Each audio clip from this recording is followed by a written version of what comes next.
cold sweat trickled down Michael's spine as he stared at the computer screen. It wasn't just the red bank statement that haunted him, but the suffocating sense of failure. Bankruptcy wasn't merely a financial problem. It was an abyss that swallowed his self-esteem, corroded his relationships, and undermined his mental health. But what if there was a way to rebuild not just finances, but confidence itself? This series will explore the psychological impact of financial ruin and offer tools for recovery, proving it's possible to rise from the ashes. Sarah had always been the family optimist, the first to see the bright side of any situation. However, the past few weeks had transformed her into a pale version of herself. Sleep was a luxury, replaced by sleepless nights poring over spreadsheets and bills. The ignored pile of collection letters in the corner of her desk seemed to grow exponentially. She knew something was terribly wrong, but admitting the extent of the problem felt like confessing an irreparable personal failure. The truth is, often, the warning signs are there, clear as day, but our minds, in a defense mechanism, tend to minimize or completely ignore them. In the United States, early identification of these red flags is crucial, but not always easy. According to a study by the American Bankruptcy Institute, most individuals who file for bankruptcy had already been in serious financial difficulty for at least a year before making the decision. One of the first and most obvious signs is the excessive use of credit to cover basic expenses. This includes paying for groceries or fuel with a credit card, or taking cash advances from a credit limit to pay off other debts. Another critical indicator is the inability to make minimum credit card payments or loan installments. When payments become an impossible mountain to climb and the outstanding balance only increases, the sign is alarming. Furthermore, reliance on high-cost loans, such as payday loans or those with exorbitant interest rates, is a clear symptom of an impending crisis. These loans, while offering temporary relief, actually trap the borrower in a vicious cycle of debt. Sarah finally had her moment of clarity when her bank manager called to discuss her overdrawn checking account. The conversation was brief, but the shame and fear were immense. It was then that she decided to seek help. The first step was to confront the reality of her finances. She gathered all her statements, all her invoices, and with the help of a friend, began to list every penny owed. It wasn't easy. Every number was a reminder of her choices and omissions. However, this organization and mapping of debts is the initial and fundamental method for anyone on the brink of bankruptcy.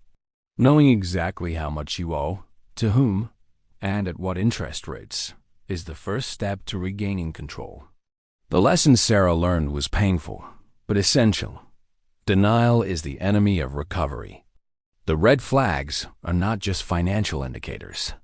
They are emotional and psychological warnings that something needs to change. By recognizing them and acting proactively, the chances of avoiding the worst-case scenario significantly increase. For Sarah, the concrete result of this acceptance was a renewed clarity and an initial, albeit small, plan to start rebuilding. She was no longer drowning in uncertainty, but rather charting a course, however winding it might be. Marcos was a family man, hardworking and proud of his small landscaping business. At the height of the COVID-19 pandemic, however, he saw his clientele disappear overnight. Bills piled up, employees needed to be paid, and despair began to set in. He had saved for years, but the crisis was relentless. In his mind, he had done everything right, but the world seemed to have conspired against him. Marcus's story is not unique. Millions of Americans found themselves in similar situations, where unexpected events turned their financial lives upside down. When it comes to the causes of personal bankruptcy in the U.S., experts point to a combination of complex, often interconnected factors. Data from the Consumer Bankruptcy Project reveals that, although job loss is a significant factor, accounting for a considerable portion of cases, it rarely acts alone. Another primary cause is overwhelming medical debt. Even with health insurance, The high costs of prolonged treatments or unexpected emergencies can push entire families into ruin. It's estimated that medical debts are one of the main reasons for bankruptcy, affecting even those with jobs and insurance. Furthermore, divorce or separation also stands as a relevant cause, as it splits income and multiplies expenses, unbalancing previously stable budgets. In Marcus's case, the abrupt halt of his business led him to deplete his savings and then resort to high interest loans to keep the business afloat and support his family. The lack of a robust emergency fund was the first failure, compounded by the inability to adapt quickly to new market conditions. Many entrepreneurs, like Marcos, find themselves stuck in business models that are not resilient to external crises. The analysis of his problem revealed that, while the pandemic was the external cause, the vulnerability of his financial structure and the absence of a contingency plan contributed to the collapse. Marcos, after much reluctance, sought guidance from a financial consultant specializing in small businesses. Together, they implemented a debt restructuring method, prioritizing creditors and negotiating terms and interest rates. But the most impactful strategy was the diversification of his service offerings. He began offering online gardening consultations and created do-it-yourself kits for small urban gardens, capitalizing on people's increased interest in home activities during the lockdown. This adaptation not only generated a new source of income, but also helped him retain some of his team.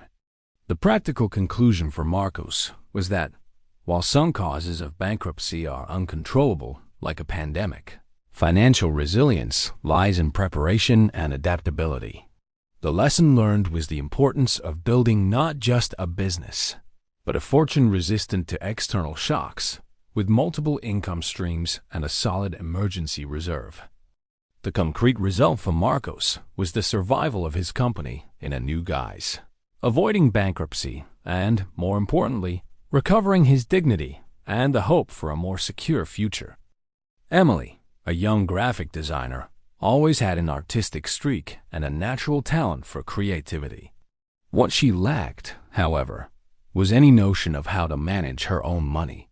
She grew up hearing that money doesn't buy happiness and that art is enough in itself, which led her to completely ignore the world of personal finance. When the pandemic hit the job market, her projects drastically decreased, and Emily found herself in a sea of credit card debt and student loans that seemed to never shrink. She felt guilty, believing her lack of discipline was the problem. However, her situation was a reflection of a much larger gap: the absence of financial literacy. Financial education isn't just about knowing how to add and subtract. It's about understanding the mechanisms that move money and, more importantly, how it connects with our behavior. In the U.S., the lack of financial literacy is a systemic problem.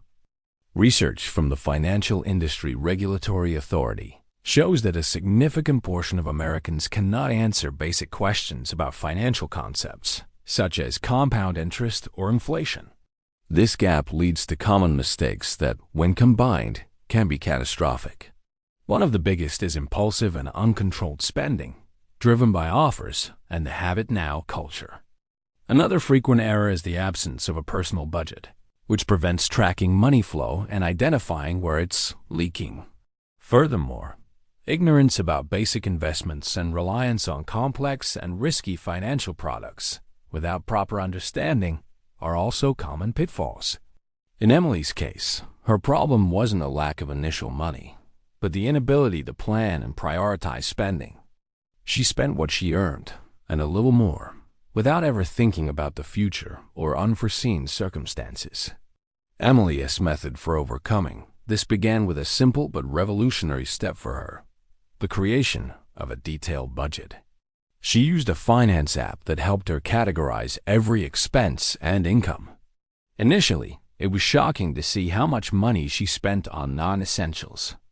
The second step was reading books and articles on personal finance and participating in free webinars. She realized that learning about money was like learning a new language. And the more she dedicated herself, the more fluent she became. The practical lesson for Emily was that financial education is a vital skill, not an innate gift. No one is born knowing how to manage money, and it's an individual responsibility to seek it out. Knowledge liberates and empowers people to make smarter decisions, avoiding common pitfalls and building a solid financial future. The concrete result for Emily was the elimination of her credit card debts in 18 months and the creation of an emergency fund. More importantly, she gained newfound confidence and peace of mind, knowing she had the tools to navigate any financial storm. David, a single father of two, always struggled to make his factory job salary cover all expenses. For years, he lived paycheck to paycheck, with the constant worry of not being able to pay rent or his children's school tuition. The idea of extra income seemed like an unattainable luxury, something for people with plenty of time and resources. However, the financial pressure became unbearable, and David knew he needed to find a way to increase his income without compromising his time with his children. The belief that one's primary income is the only source of security is a dangerous myth that traps many people. The pursuit of extra income and smart investments is no longer an option for a few, but a necessity for many in today's economic climate. In the U.S., data from the Bureau of Labor Statistics indicates that the cost of living continues to rise, and average income, for many, doesn't keep pace. This has led a growing number of Americans to seek secondary income sources. A Bankrate survey revealed that a significant portion of the population has some type of side hustle. The financial causes driving this search are varied: the need to pay off debts, build an emergency fund, or simply achieve financial freedom. Additionally, consumer culture and social pressure for a high standard of living contribute to the need for more capital. David analyzed his skills and available time. He was good with manual work and realized there was a demand for small household repairs in his neighborhood. David's method for overcoming his situation began with identifying marketable skills and optimizing his time. He started offering handyman services on weekends and some evenings, promoting his work in online community groups. This extra income was immediately directed toward paying off consumer debts. In parallel, he learned about low-risk and accessible investments, such as index mutual funds and treasury bonds. He started with small amounts, automating monthly deposits, even if they were just $50. The lesson David learned was that generating extra income doesn't require large initial investments or complex skills, but rather creativity and discipline. Small, consistent actions can yield big results over time. He discovered that diversifying income streams is one of the keys to financial security, decreasing reliance on a single paycheck. The concrete result for David was the ability to pay off debts and begin building an emergency fund, which brought him a peace of mind he hadn't felt in years. He wasn't just surviving, but beginning to thrive and dream of a more secure future for his children. Maria, a woman in her early 50s, had been through tough times, including a divorce that left her with debt and the responsibility of raising 2 children alone. After years of effort, paying off her debts and building a small reserve, she began to feel a new kind of anxiety, the fear that everything could collapse again. She knew that digging herself out of the hole was one thing, but staying out of it safely was an entirely different challenge. For Maria, the idea of financial security wasn't just about having money in the bank. It was the peace of mind that came from knowing she was prepared for life's unforeseen events. The transition from financial recovery to sustainability is a critical point that many overlook. In the United States, despite efforts to recover from bankruptcy, a significant portion of individuals face financial difficulties again in subsequent years. Data from the Federal Reserve indicates that economic volatility and a lack of long-term planning contribute to this recurrence. The main financial causes for post-recovery instability include the absence of a contingency plan for unexpected events, such as new job losses or medical emergencies, and the failure to update and adapt budgets as living conditions change. Furthermore, a return to old spending habits and negligence in diversifying investments or building substantial assets are also common pitfalls. Maria understood that lasting security required more than just paying bills on time. Her method for overcoming this began with the creation of a robust emergency fund, capable of covering at least 6 months of her essential expenses. This was her cushion against life's inevitable shocks. Next, she dedicated herself to automating her savings and investments, ensuring that a portion of each paycheck went directly into her retirement and investment accounts, even before she could spend it. Maria also started reviewing her budget annually, adapting it to changes in her income and expenses, and exploring long-term investment opportunities in diversified funds, instead of letting her money sit idle. She also sought to learn about insurance, life, health, and property to ensure she was protected against large, unforeseen expenses. The practical lesson Maria internalized was that financial security isn't a destination, but a continuous process of planning, discipline, and adaptation. It's about building a system that works for you, even when life throws unexpected curveballs. Proactivity in planning for the future and constant vigilance over one's financial habits are essential to avoid relapses. The concrete result for Maria was the feeling of having built a financial fortress around herself. She didn't completely eliminate the fear of the unforeseen, but she gained the confidence that she had the tools and resources to face them, maintaining her peace of mind and ensuring a more secure future for herself and her family.